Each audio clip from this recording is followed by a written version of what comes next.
So as I was scrolling through the YouTube, I saw a very interesting video called, I think it was not all cultures are equal, something similar to that, right? So I decided to make my own video, and I believe that was from a very much of conservative or right-wing guy. I don't think I necessarily agree with his political ideology or everything that he has to say, but on that video, he very much make a good argument, and I found myself agreeing with him, right? So for me, I think yes, every culture is not equal, and there are some cultures which are good and there are some cultures which are bad, right? I think what we need to do, we need to take good pieces from somewhere and put bad pieces away, right? The mixing things. If I would think it's much rather having good pieces together in one culture would be much better than mix a whole bunch of culture. If you look at a country like United Kingdom, mixing cultures together, it doesn't work, at least in my personal opinion, right? So you know what, I'm from a country called Sri Lanka, right? See, in Sri Lanka we had the first female prime minister in the whole world, right? I think it was in 1960 probably, and that was great. By all means, it's a great accomplishment, but is it my accomplishment? It was the accomplishment and hard work by a woman named Sirima Bandana. She should be very much proud of her work. Not every other woman or not every other man should brag about, oh no, we had our first prime minister, female prime minister. No. See, I think if you are bragging about someone else's hard work, it's pathetic, and you should focus on your own. You know, there are like 8.6 billion people on the world. What have you done? Like, I find the national pride or this the patriotism, it's to be stupid. You just happen to be born in this certain place at the certain time. Just because you are born there, you don't have to defend your country, or you don't have to defend your culture when they are doing something wrong. Don't get me wrong. And there are lots of things I like about Sri Lanka, and there are lots of things I don't like about my country as well. So it's not a perfect country by all means. Let's forget about that. Enough talk about me and my accomplishment, okay? Let's talk about something else, right? See, what I find interesting is, like, there are lots of scientists, lots of mathematicians, you know, lots of very intelligent people. I find them, most of them, at least 99% of them, are from Western societies, right? It could be from Britain or United States. Most of them are from Western society. Why does the Western societies make more scientists than the Asian culture, right? So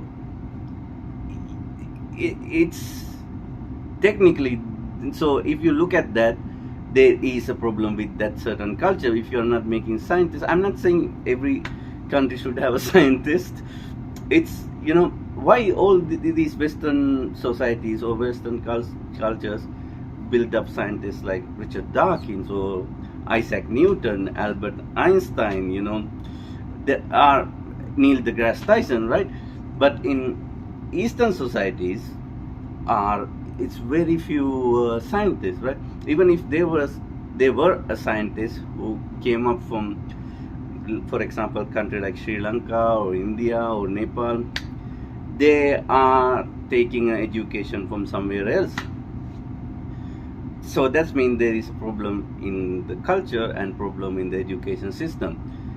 But still, these fucking people making babies. Like, see, in Selfish Gene, there is a great point Richard Dawkins made. I don't think I will explain it properly, but I like to do it nonetheless. So he talked about if a species or one species make few offspring, and these few offspring have a better chances of survival because they have food or resources available, and some might think another species will make a lots of offspring, right? So if you look at it, you will think the species who make a lots of offspring will have a better chance of surviving and spreading their genes toward another generation. But no, they will have, at the outcome it will be the same, because the species who made lots of offspring, they will face us famine, they will face us, many things which leads to earlier death or dying of hunger, accidents. So it's, I think, the quality of our species. Personally, I much rather have our species go extinct. That's just my personal opinion. But I think if we were to pass our gene, or if we were to make mankind go further, at least for next few billions years, I think we should be more concerned about quality rather than quantity. Okay, that's the problem. Like many people in some cultures, I'm not going to point out some cultures, right? I'm not going to point out by the name because I very much like living. There are think, oh no, I'm this certain person, I'm from this background, I have to make 10 babies to spread my gene. And what you happen see in many third world countries, they make lots of babies, and the overpopulation, that's a huge problem. Guys, just stop fucking, okay? Like all of a sudden now everybody's talking about, oh no, there's young men and women not fucking. I think good, stop, don't make any more babies. I like babies, but I think we had enough, okay? We had enough of people who struggling to find job.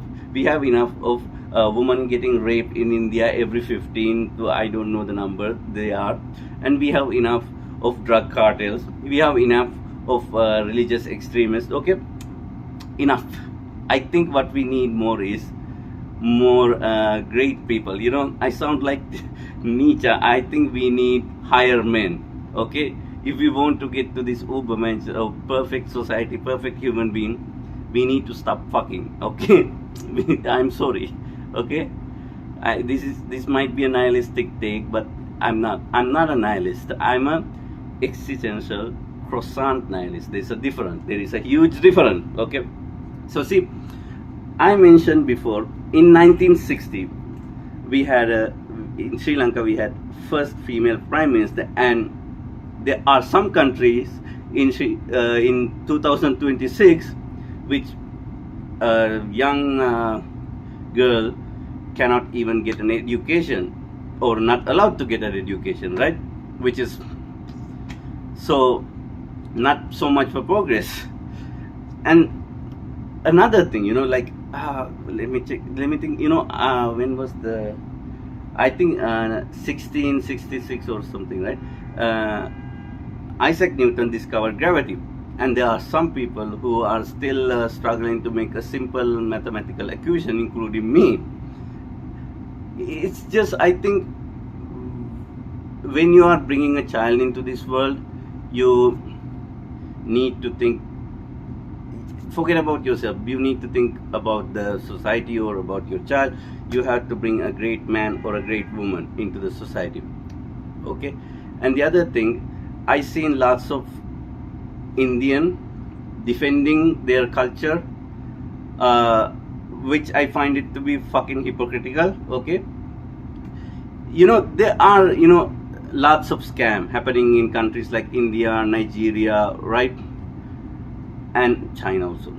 So there are lots of bad things happening in your country, and you cannot just defend bad things happening in your country if you don't agree, if you don't realize there is a problem. You're not going to fix any problem. Okay, my ideal society will be secular society, right? But I don't think a secular society would be something that every country will have, at least not in my lifetime. Or but that would be ideal, right? It's just when you see someone, like for example, if you see another black person doing something bad, like having 6 baby mamas and having 10 children, even as a black person you should not defend this person action. Even as a like a, let's suppose I'm Indian, right? If I see a guy who's scamming older woman, or a guy who's like selling this fucking disgusting food on the street, I should not defend this kind of people. I should defend people who are valuable to society and people who are goodwill. It's just, I would say to not only for like these people, I would say to everybody this: stop defending terrible human beings just because they fit in your category of your certain skin color or your certain belief system or like that. See, I don't like Alex O'Connor, right? He is an atheist, but I don't like him, and I'm an atheist, he's atheist. I don't like Alex O'Connor because there are lots of things I don't like about him. I'm sure there are lots of things you can find you will not like about me, but I think that's chance is like close to zero. Everything I do is perfect. Right? See, like even in political ideology, I think, like for example, let's suppose you are a liberal. That doesn't mean you have to stand by every decision that liberal politicians make. If you are a Republican, that doesn't mean you have to stand by every decision Republican politicians make. I'm taking this liberal Republican stuff because it's much easier to categorize, right? And some countries have more complex political ideas. I'm not saying this American politics are not complex. It is just, I find it's easier to talk about. Okay, that's it. And the point of this video, I don't know, I did not write a script for this one because my whole reason for this channel, even when I started doing it, I like to talk precisely, and I like to write straightforward and with precision, right? As my favorite writer is George Orwell, right? He very much value the precision and talking straightforward, which I understand I'm not there yet. Okay, like if you look at someone like Sam Harris or John F. Kennedy, or many public speakers, they speak precisely and they speak with almost like you can listen to them like for a whole day. And I I want to be like them. I'm not there yet. I'm not quite there yet, but I will be. I will be. So again, back to cultures. Like, if we want to take ideas from, if we want to take some view about theoretical physics, we would go to a theoretical physicist like me, self-proclaimed theoretical physicist, right? If you want to take about ideas about evolution biology, you will go to an evolution biologist, not some fucking dude selling whatever, right? Like me, again, a theoretical evolution biologist, self-proclaimed again. And see, there was one video I saw a long time ago with Sam Harris. He was talking. Always when we want to take advice on something, let's suppose you want to take advice on the food business, you will go to someone who sells food and have a successful food business, right? You want to take advice on financial side, and you will go to a financial advisor, someone who's very much have experience in financial field and can give you good advice.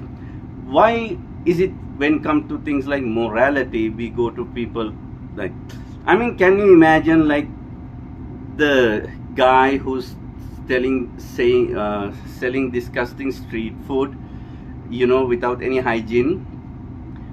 Do you imagine he have good hygiene opinion? You should definitely take hygiene opinion from this kind of a person, right? Even about morality, I would say you should not take morality advice from Al-Qaeda or neo-Nazis. So I hope this video makes sense, but I don't think it did. But you know, with the time goes on, I think maybe I will become a little bit better at speaking and conveying my idea. As existential croissant nihilist, I have to learn that. I have to learn how to convey my idea better. Otherwise, I will be misunderstood like Nietzsche. Oh my God, I'm suffering from success. It's so hard being a philosopher. Anyway, that's the video. If you like my video, consider subscribing and like, you know, press the like and comment. Okay, and yeah, that's it. Cheers.